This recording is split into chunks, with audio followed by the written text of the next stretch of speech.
자, 이제 가역 반응하고 화학 평형 한번 같이 풀어봅시다. 자, H1번부터 보자. 다음은 가역 반응에 대한 학생들의 대화이다. 예, 정반응하고 역반응이 가역 반응에서는 그렇죠. 모두 일어날 수가 있죠. 그러니까 뭐 예를 들어서 AA 더하기 BB가 C 더하기 D로 되는 반응에서 정반응과 역반응이 항상 동시에 일어나죠. 그리고 이 정반응하고 역반응이 속도가 같아졌을 때를 동적 평형 상태다 라고 얘기를 해주죠. 연소 반응은 대표적인 가역 반응이 아니라 비가역 반응에 해당이 되니까 학생 B는 틀렸고, 그 다음에 동적 평형에 도달할 수 있지. 예, 맞아요. 그 정반응, 역반응 속도가 같아서 화학 반응이 더 이상 일어나지 않는 상태만큼 보이는 걸, 않는 상태처럼 보이는 거를 뭐라고 불러준다? 예, 바로 우리는 동적 평형이라고 불러주죠. 자, 그 다음에 2번. 표는 밀폐된 진공 용기에 물을 넣은 후 시간에 따른 용기 속 물의 양과 그다음에 물의 액체 상태의 증발 속도와 물의 기체 상태, 수증기의 응축 속도에 대한 자료이다. 그러니까 이게 같아지면 증발 속도하고 응축 속도가 1이 된 이 상태가 돼버리면은 이때가 무슨 상태예요? 평형 상태예요. 그러니까 처음에 이 물의 증발 속도는 뭐에 의해서만 결정이 되냐면은 온도에 의해서만 결정이 돼요. 그러니까 온도가 같으면 물은 증발 속도가 똑같아요. 그러니까 여기서 보면 시간이 지날수록 물의 증발 속도는 처음부터 온도가 같다라고 하면은 이렇게 일정하게 나타나게 되고, 그 다음에는 응축 속도는 어떻게 되냐면 이렇게 증가를 해서 나중에 이렇게 평형에 도달하게 됩니다. 그래서 얘가 증발 속도, 이 녀석이 응축 속도, 이렇게 돼요. 그러면 봅시다. 물의 양이 지금 이미 무슨 상태에 도달했어요? 평형 상태에 도달을 했다란 말이에요. 상태 값이. 그림 시간 t일 때 용기 안에 상태를 나타낸 것이다. A하고 B는 서로 다르다 라고 얘기를 했는데, 그러면 지금 상대값이 1이다. 아, 그러면은 여기서 보세요.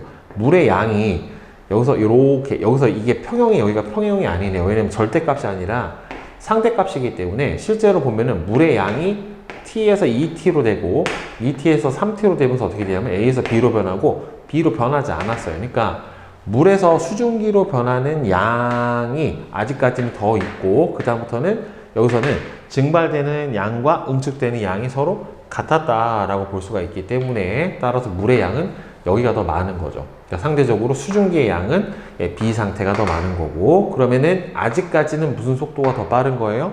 응축 속도가 더 빠른 거고, 이 상태가 돼버리면은 아직까지는 증발 속도가 빠른 거고, 이 2T부터 무슨 상태냐면은 평형 상태에 도달을 한 거기 때문에 여기서 응축 속도가 상대적으로 빨라지니까 기억은 1보다 커지는 게 맞는 거예요. 따라서 A는 B보다 크지가 않고 기억은 1보다 크고, 그 다음에 3T일 때 이미 여기서 물의 양이 더 이상 줄지 않고 일정하다라는 소리는 증발 속도, 응축 속도가 똑같은 거니까 여기서는 동적 평형 상태를 이루고 있다가 맞게 되겠죠. 그래서 답은 4번 니은하고 디귿이 아니다 맞다. 여기 물이 더 크지. 이거 맞네. 예, 기억 니은 디귿이 다 맞네요. 그러니까 수증기의 양이었으면 B가 더 큰 거고, 물은 아직까지 좀 더 증발이 더 돼야 되는 거니까 이때가 더 많고, 이때부터는 얘가 좀 더 적고, 물의 양은 여기서부터 똑같아지는 거니까 기억 니은 디귿이 다 맞네요. 자, 이제 3번 동적 평형 문제 한번 같이 봅시다. 표는 25도씨에서 밀폐된 진공 용기에 물을 넣은 다음에 시간에 따른 물의 몰수를 나타냈대요. 이때 때 물과 수증기가 동적 평형 상태에 도달을 했으면 어쨌든 밀폐된 용기 안에다가 이렇게 물을 넣어놓고 증발이 돼서 여기가 수증기로 가득 차면은 결국에는 더 이상 증발이 일어나지 않는 동적 평형 상태에 해당이 되는 건데, 그러면 어쨌든 여기서 동적 평형이면 물의 양이 더 줄어들었을 거란 말이에요. 증발이 더 많이 일어났기 때문에. 따라서 10몰이 기억보다는 어떻게 돼야 됩니까? 더 커야 되겠죠, 결국에는. 따라서 기억은 10몰보다는 더 작다. 맞죠? 10이 더 크니까. 수증기의 몰수의 양은 자, 2T부터 3T까지는 계속 무슨 상태니까 여기서 동적 평형 상태에 해당이 되니까 서로 어떻게 돼야 돼요?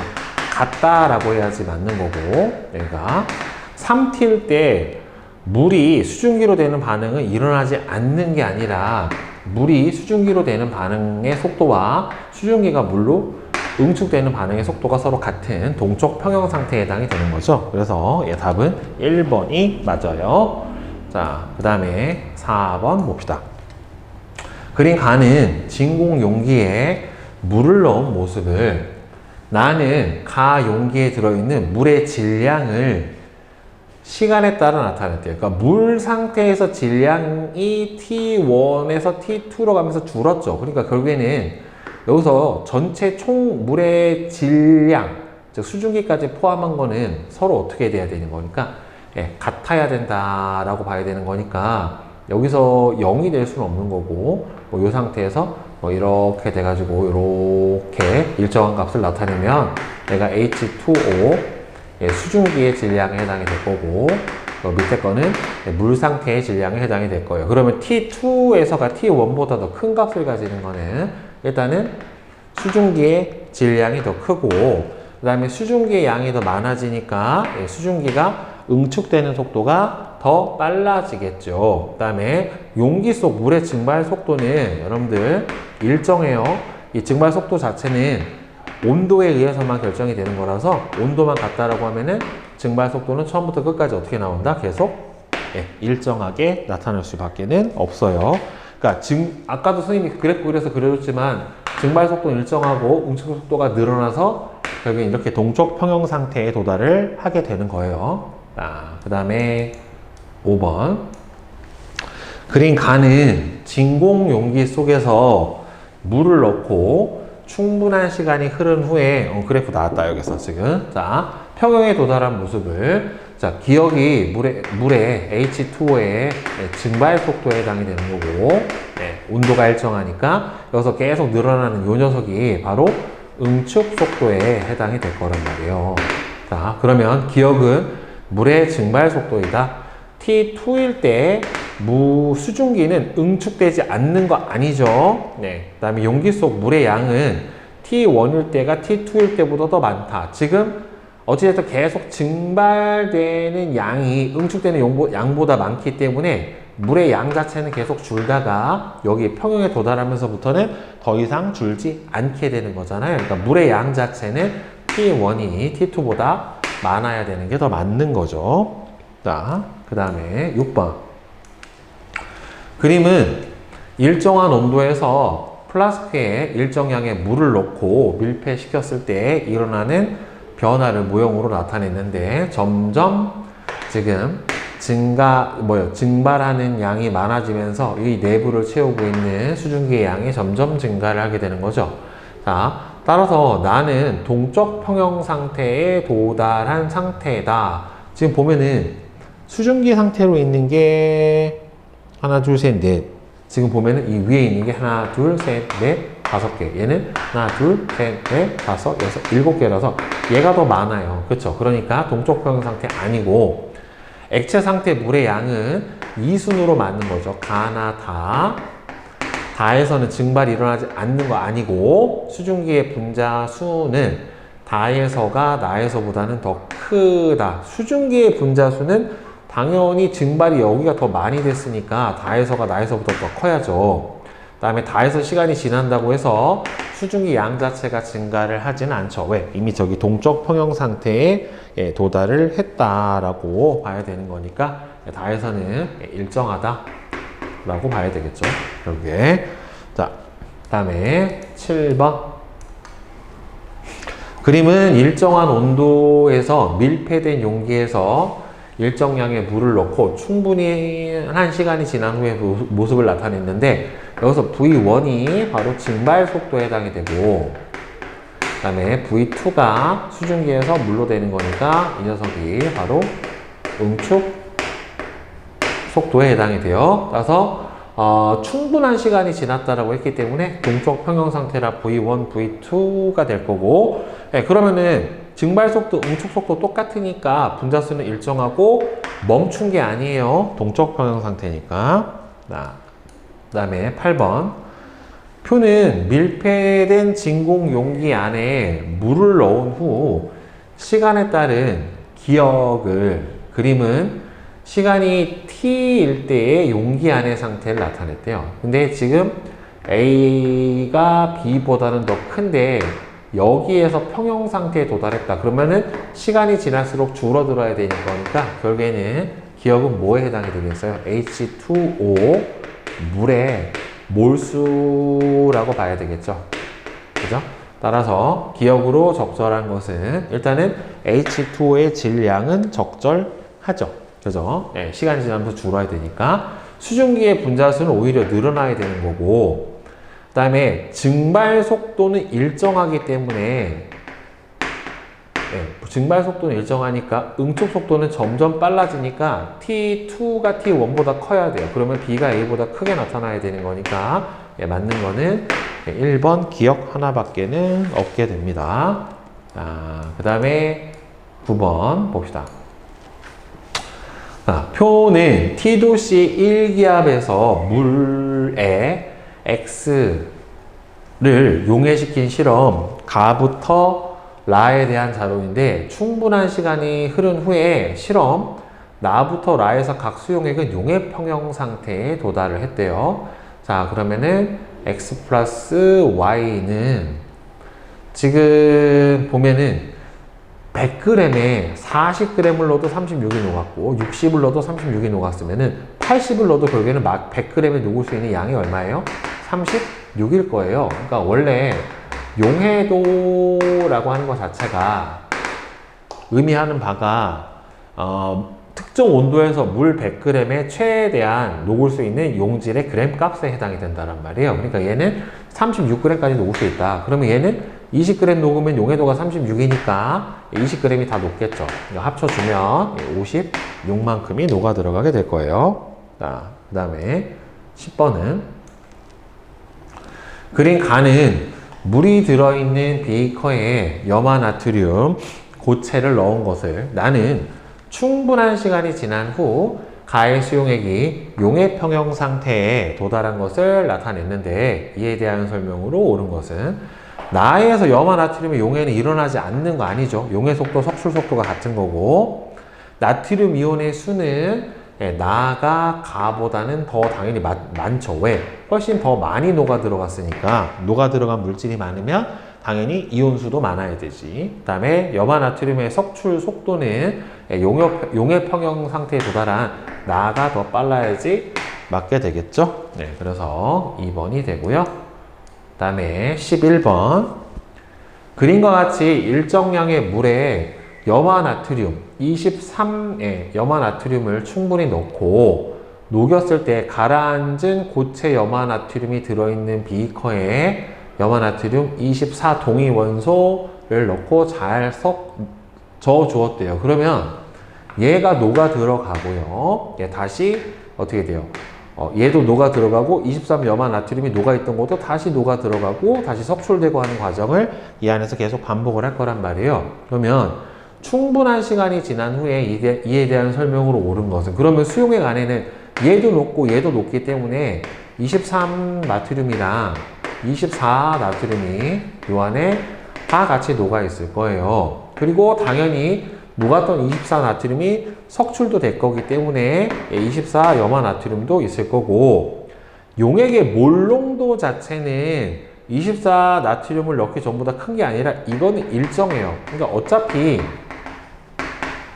몰농도라고 하는 건 이제 부피당 몰수니까 이 안에 최대한 녹을 수 있는 염화 나트륨의 질량은 정해져 있다는 말이에요. 그러니까 이 안에서 들어가고 나가고 하면서 바뀌는 거지, 저 안에 녹아있는 염화 나트륨의 몰수 자체가 변하지는 않기 때문에 몰농도가 더 커지거나 하지는 않게 되니까 바로 3번이 맞게 되겠죠. 자, 그 다음에 12번.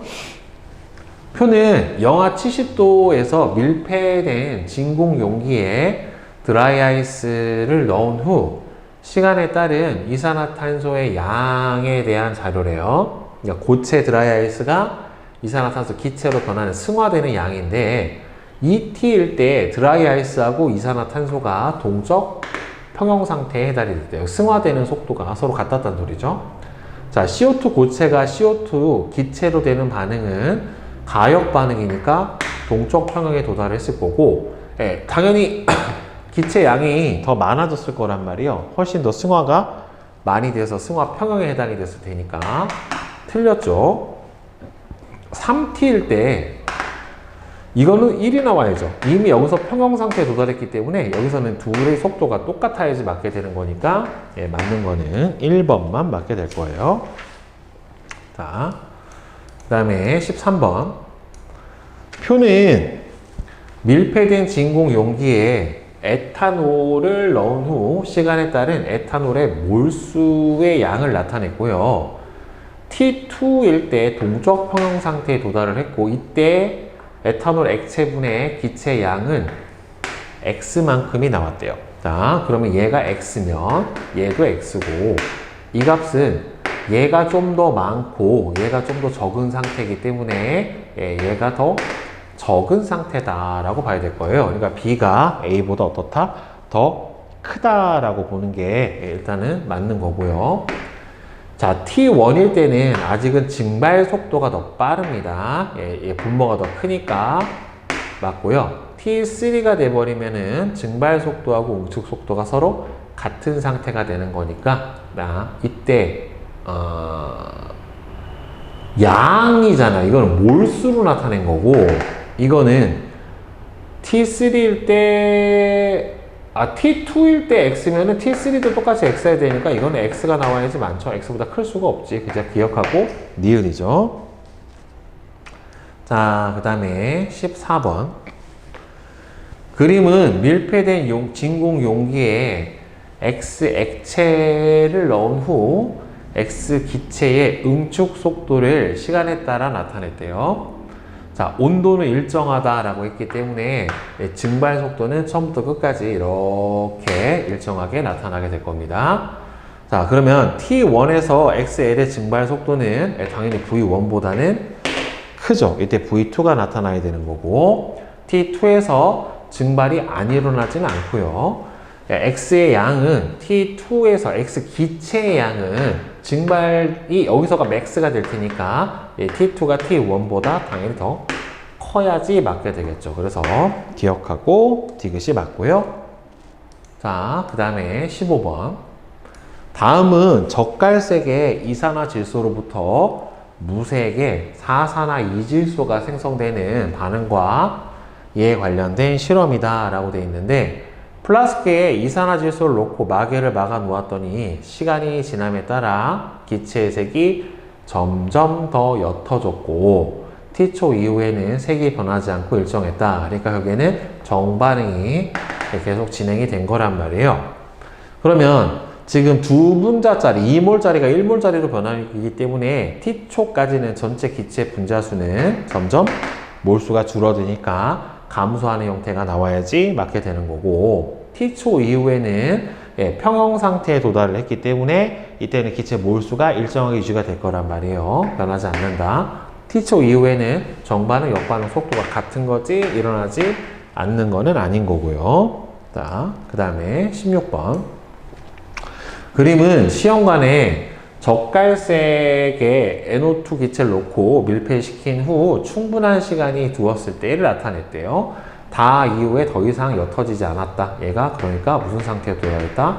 평형 상태에 도달을 했다.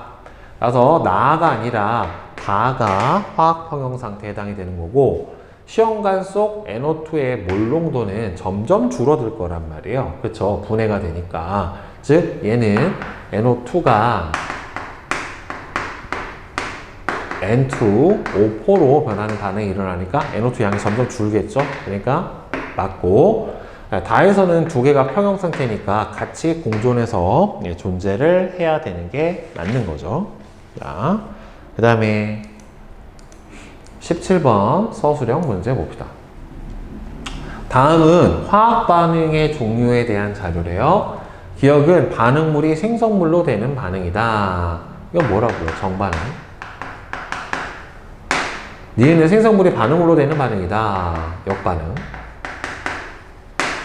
따라서 가역반응과 비가역반응은 가역반응 같은 경우에는 기억과 니은이 모두 일어나는 반응이고 비가역반응은 기억에 비해서 니은이 거의 일어나지 않는 반응 또는 뭐 기억만 거의 일어나는 반응 이런 반응을 가역반응이다 또는 비가역반응이다 라고 정리를 해주죠. 자, 다음에 18번 다음은 기체 A로부터 기체 B가 생성되는 반응의 화학반응식과 일정한 온도의 강철 용기에 기체 B를 넣고 반응을 시켰을 때 시간에 따른 물질의 농도 변화를 나타낸 그래프와 한 학생의 보고서의 일부이다. 자, B를 넣고 A가 생기는 반응을 봤어요.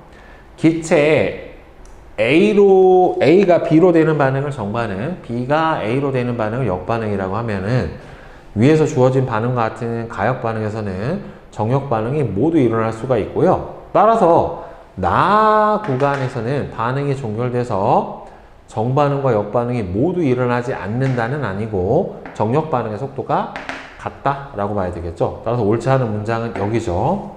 정반응과 역반응이 모두 더 이상 일어나지 않는다. 이 부분이 틀린 거고, 이 부분은 정반응 속도와 역반응 속도가 같아. 반응이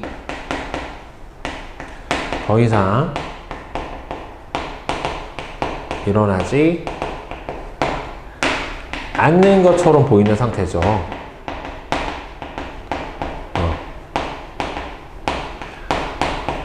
보이는 상태에 도달을 했다. 이때를 화학평형 상태다 라고 얘기를 해주는 겁니다. 자, 그 다음에 19번 다음은 가역 반응에서 동적 평형 상태를 알아보기 위한 실험과 관련된 자료이다. 화학 반응식은 지금 이산화질소가 사산화 이질소로 변하게 되는 반응이고요. 자, 젓갈색하고 무색 기체다 라고 주어졌는데 가와 나는 일정한 온도에서 이산화질소 기체와 사산화 이질소 기체를 각각 뚜껑에 있는 유리병에 넣고 뚜껑을 닫아 두었을 때 이산화질소를 넣어두면은 사산화질소가 생겨서 점점 색이 옅어지고 사산화 이질소를 놓으면은 점점 분해되면서 이산화질소가 생겨가지고 점 색깔이 진해지다가 일정하게 유지가 돼요. 그럼 평형에 도달한 유리병은 B하고 D가 평형에 도달을 해서 평형 상태가 유지가 되는 거고, 가와 나에서 시간이 충분히 흐른 후에 색이 변하지 않고 일정하게 유지되는 까닭은 뭐 앞에서 많이 나왔지만 정반응의 속도와 역반응의 속도가 모두 같은 동적 평형 상태에 도달을 해서 라고 답을 해주면 되겠죠.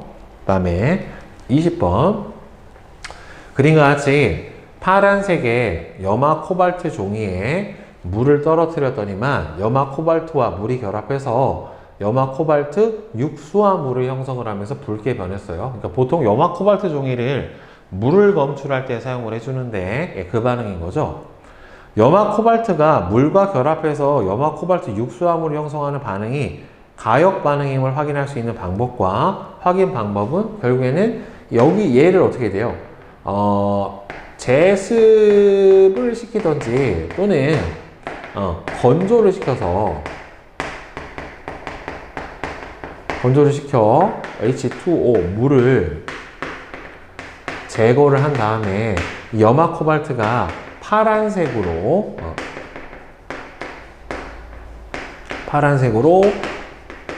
변하는 것을 확인을 해주면 이게 가역 반응인지 아닌지를 간단하게 확인을 해 줄 수가 있을 겁니다.